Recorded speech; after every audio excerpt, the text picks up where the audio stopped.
The 2018 legal year opens on Grand Bahama.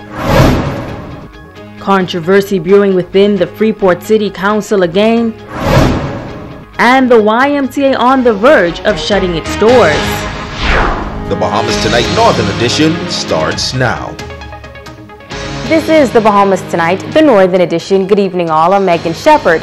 Thank you so much for tuning in.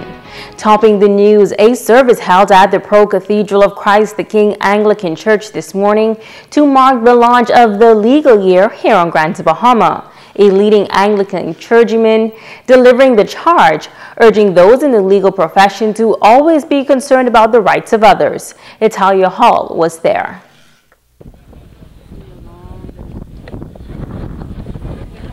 Justices, magistrates, members of the Bar Association, and officers of the Royal Bahamas Police Force marched from the Garnet Lavarity Courthouse to the Pro-Cathedral of Christ the King Church to take part in the religious service to mark the opening of the 2018 legal year. They were joined by the Attorney General, the Honorable Carl Bethel, and Chief Justice Stephen Isaacs. A number of schools were in attendance and performed a few selections.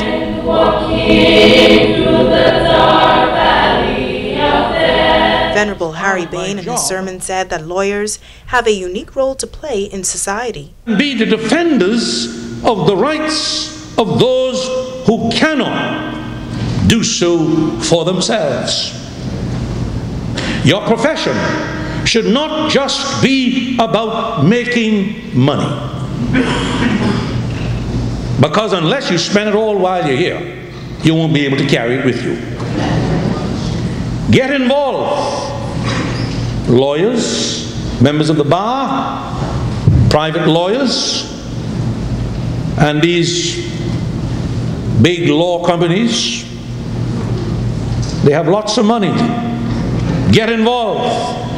Give back. He says those in the legal profession must seek to protect the rights of persons in the country, adding that it is also important for them to be spiritually serious, intellectually keen, and zealously driven to faithfully execute this task. Return the much needed sound spiritual perspective to your profession, which can go a long way in positively reshaping our Bahamian society. The group then marched back to the courthouse. Following the march, there was a performance by the Royal Bahamas Police Force Band.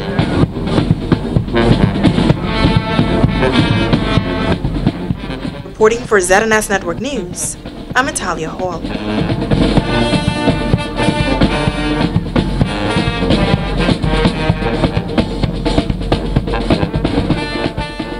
Terminations taking place today at the office of the Freeport City Local Government Council. As Shashina Farquharson tells us, the employees impacted are making an appeal for justice to be done. 8 employees have been sent to the unemployment line after receiving termination letters from the Freeport City Local Government Office. Among them, Office Manager Suzette Baston, who says they have all been employed with the organization for up to 20 years. The reason for the termination, she says it's all because they were being forced to sign a contract without being paid for their years of service.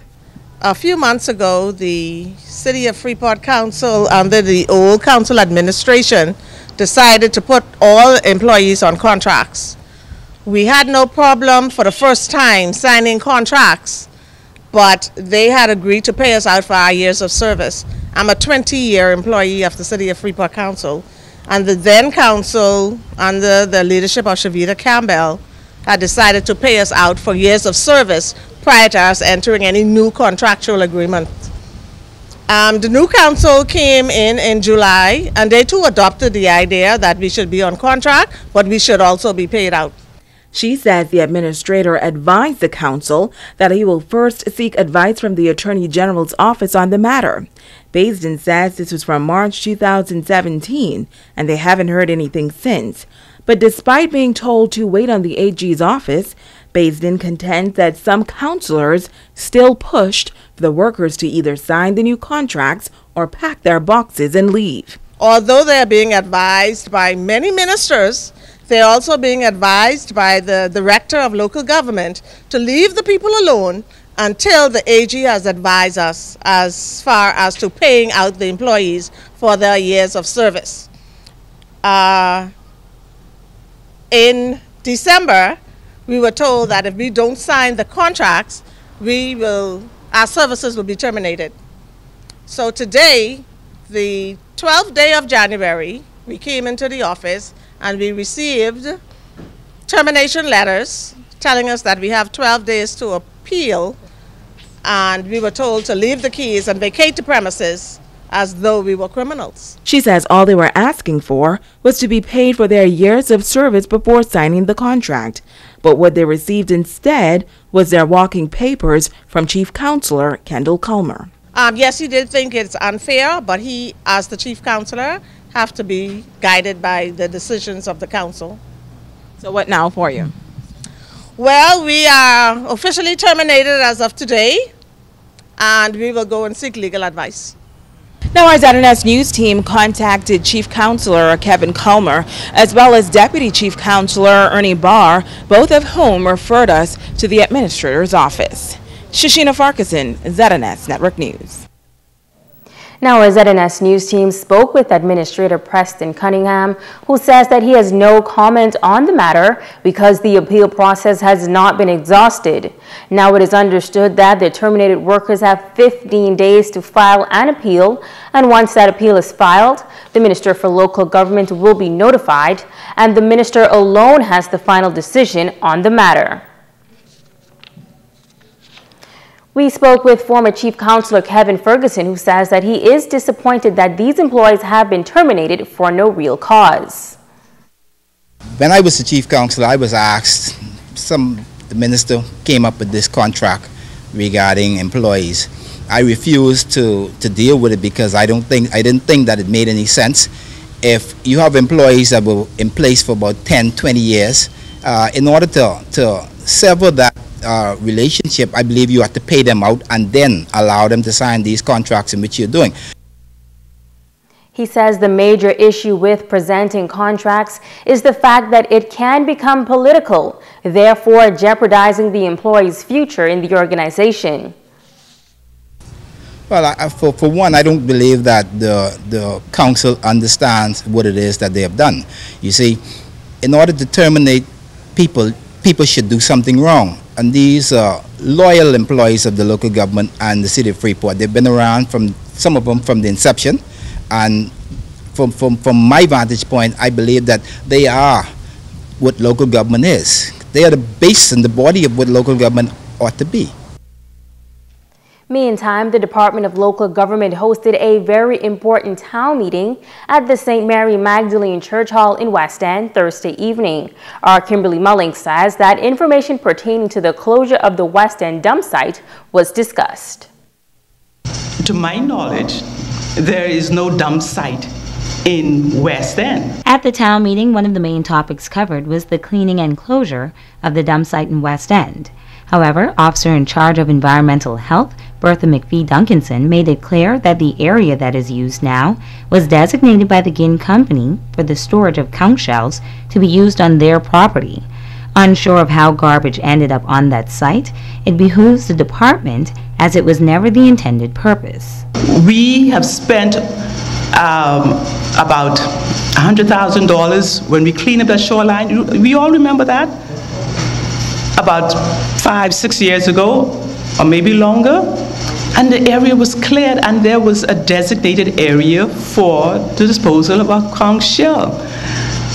We have to get to the point where we are going to be responsible for our environment. Duncanson made it clear that illegal dumping is inexcusable. We can't say the area is too far for me to dispose of my conch shells. It's something you make a living from, and so if we say that this area is for only conch shell, then that area is only for conch shell. Another topic discussed was extending the shoreline in West End, to which the environmental officer made it clear it cannot be changed or altered. We would have to obtain permission from the necessary agency, which is the Best Commission. Whenever you're going to try and change the shoreline, you have to have some sort of approval because of the adverse effect it can have. And so we will need to seek approval, proper engineering, and if it's extending your shorelines, that's what would happen. We would have to have proper engineering drawings and approvals before we can do that. Member of Parliament for West End and Bimini, Pakeisha Parker Edgecombe, says if residents were to follow the steps outlined by the environmental health officer, a more innovative approach would take place. Instead of disposing of the conch shells in segments, there is another option. We can say to our fishermen in this area, listen, rather than going all over the place sporadically, let's all stay in this zone and dump here. And as it becomes more fill, we can then keep moving along and building the seawall. That is not a bad concept. The only thing would be that we would have to get, obviously, that environmental impact study and the necessary approvals to do that. So now that comes into the vision for your community, because we can also have fingers that are going out and sectionalized as far as the seawall is concerned. Something MP Edgecombe says she'll take with her to the nation's capital to discuss in an attempt to make it a reality for the community. Kimberly Mullings, ZNS Network News. Stay with us. The Bahamas Tonight, the Northern Edition continues in just a moment.